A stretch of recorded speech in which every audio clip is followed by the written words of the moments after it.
I am the director for pre-college services at Andrews University.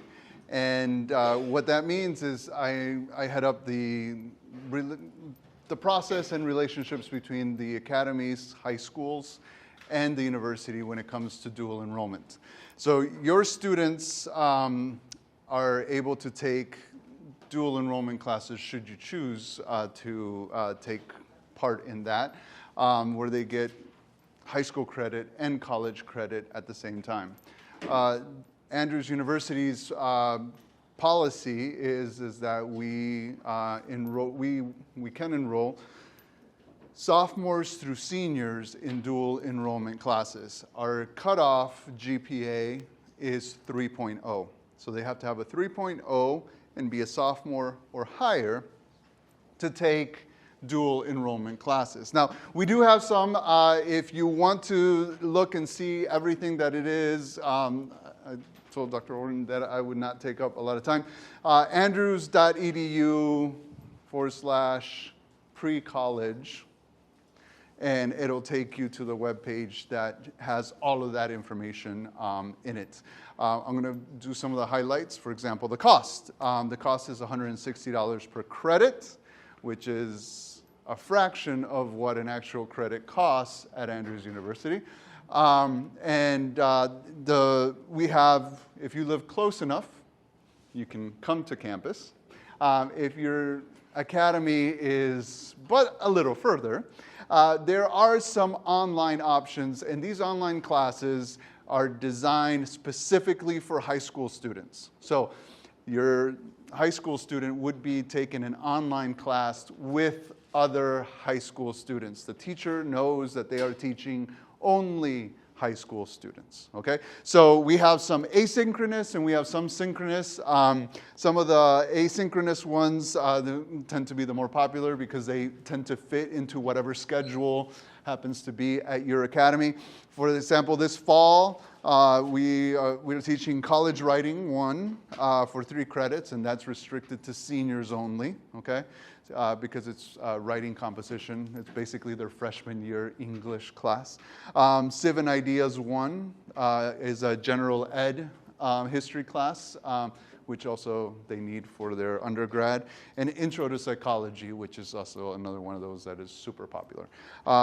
In the spring, we will have asynchronous. We'll have Cultural Anthropology, College Writing 1, and then College Writing 2, and then Medical Terminology for 1 credit, Intro to Psychology, and then we have a lot of synchronous classes that meet at precise periods of time, from Foundations of Grammar, Reading and Writing, and Listening and Speaking, and we have the foundational ones, intermediate ones, and advanced. So there's quite a few classes that you can have your student take online, and they're very much catered to the high school student. If you are fortunate enough to have a teacher on your campus that has a master's degree in a content area, not just an MAT, or a master's in curriculum and instruction, or that sort of thing, but in English or in math or something like that. Or even if they don't have a master's, if you have somebody that has at least 18 credits of graduate credits in that content area, then you can petition Andrews University, and we would vet that person, to have them teach a college class on your campus for your students, okay? So, but the caveat there is you need somebody with the minimum of 18 credits of graduate work in that content area, okay? So we have, academies that are teaching anatomy and physiology on their campus. We have people that are teaching microbiology. We have people that are teaching English, the composition writing. So but it's all dependent on who you have on your staff. However, if you don't have somebody on your staff, it's okay. You can still partake of the dual enrollment. It's just, we would just push you to one of those online classes. Yes? So you said sophomore, so our junior academies could also participate? Yes, as long as they're sophomores, yeah. Andrews does not care about the status of your school. We just care about the level of grade that the student is in. Yes? If you're teaching the dual enrollment class through Andrews, it's the same fee as the credits?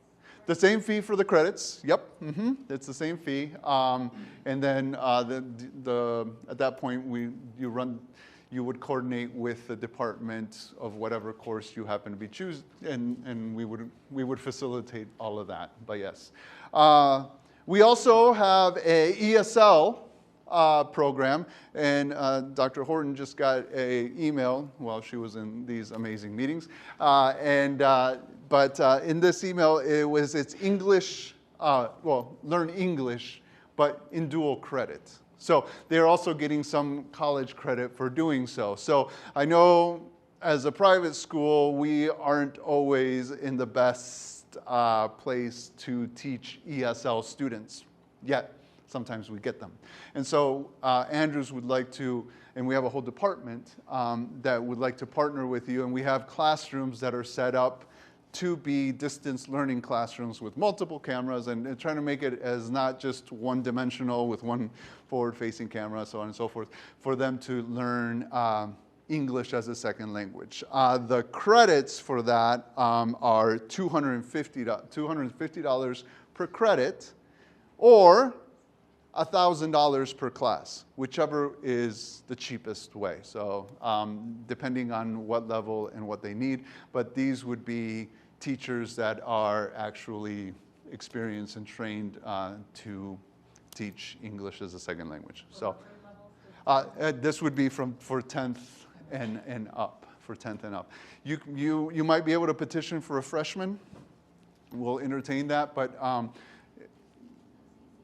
what the flyer says is for 10 and up. Yes? Earlier you indicated that 18 credits of graduate classwork to be able to be eligible to be a teacher. Yes. So in any of the asynchronous or synchronous classes, graduate classes even taken in undergraduate, correct? Yeah, it has to be. So excellent question. When a school requests, because then you as a registrar or your principal will make that request of Andrews University. It'll come through our office. I will take their CV. I will take their transcripts over and sit with the chair of let's say it's English. I will sit with the chair of the English department. I'll say, okay, this is their experience. This is what they have on their transcripts. They have 18 credits that they took, some in undergrad and some in continuing ed, whatever. And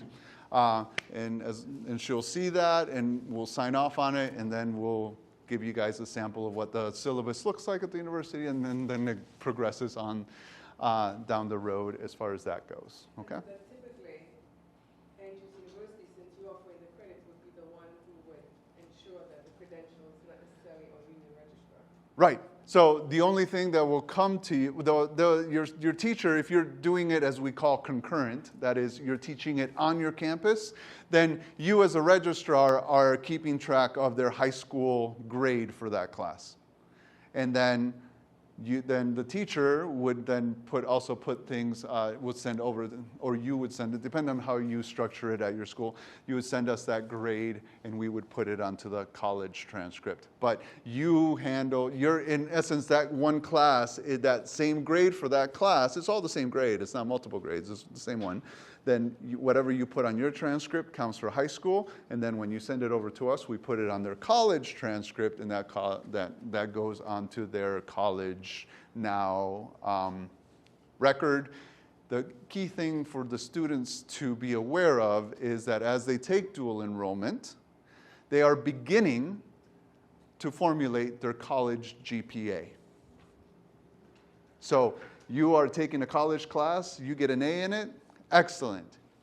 You get a C in it, now you've started college with a C already on your transcript. So it's not for the faint of heart. It is not to be taken lightly. It's something that, for example, what I plan on doing with Andrews Academy is going over, and myself, because they're so close to us, having an orientation for the parents and for the students to understand exactly what it is that they're signing up for, because it's not like, oh, I don't want anybody to be messing up their college transcript because they just didn't know. So it's just one of those things. It's high school credit and college credit, and that impacts certain things as well. There was a hand over here. Same payment if we teach it in our campus. Same payment because you're paying for the credit for the university to issue the credit. Yeah. Yes. Personal kind of question. My son did dual enrollment through Andrews. He's not Southern. Who do I contact to be able to get his transcript to Southern? You can send an email to the records office. They're the ones that issue it's all it's when a student enrolls at Andrews as a dual enrollment student, they enroll as what we call a guest student, and so. But the records office still has that transcript, and if you need it to go down to any university, you just request it, and they'll send an official copy down. Yeah. All right. Any questions? Or any other questions? So, pre-college, andrews.edu/pre-college. My name is Hans Figueroa. My email is hfigueroa. For those of you that are not familiar with the spelling, which is pretty much everyone, H, and then F as in Frank, IGUEROA. I like to be inclusive, so I included all of the vowels in my last name. Yes, H and F as in Frank, IGUEROA at andrews.edu. All right? Just make sure you got all the vowels in there, and I think you're going to be fine. All right? Otherwise, if you go to andrews.edu/pre-college, a lot of pretty much everything and more you'll see on the webpage. This year, we're working on streamlining it because right now it points you to the entire catalog, and it tells you just take 100 or 200 level classes. I'm in the process of having meetings with every single department chair at the university. I'm almost done. And I will have, once I update the website, I will have a menu for you. So it'll be a lot easier. If you want to come on campus, it'll be, these are the classes that you can take from the history department. These are the classes from the visual department. This is from biology. So you'll see, you don't have to go searching for it. These are the classes that you can take on campus. These are the classes that you can teach concurrently, so you don't have to go searching for it. You already know what each department has approved to be taught elsewhere. And obviously, our online classes, those are a set menu already. Okay? Thank you so much. Now back to your regularly scheduled data roll-up programming. Yeah, thank you. Have a good one.